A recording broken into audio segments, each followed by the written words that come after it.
So here I am teaching Carter the place command, but there's actually a ton happening here. So obviously some leash work. He's on a prong collar.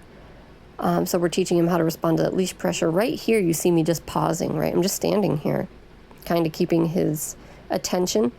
So that's just practicing being patient and staying engaged with me. So a lot of dogs get into a habit really young of just take the food and run.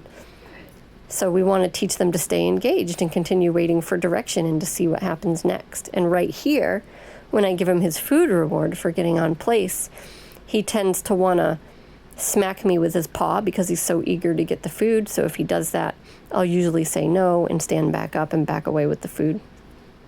So I have to be paying attention to that all the time. Very common in puppies. So we want to be careful not to nurture those pushy, demanding, impatient behaviors. So most of the time, I am rewarding for break as well as place.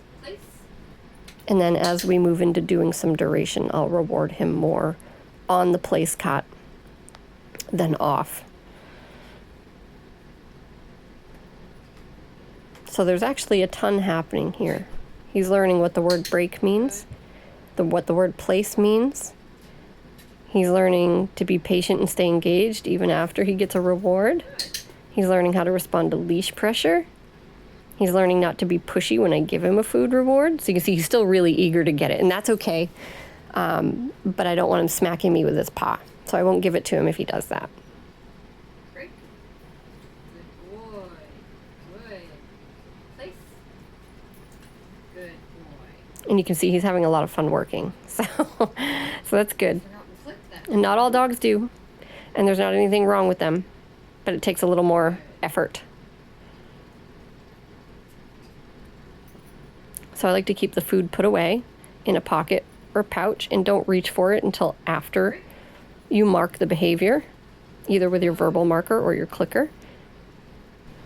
And what you'll see me do right here, if you watch my right hand, is I lift that leash up so it's still relaxed, but it's almost tight. I can tighten it very quickly.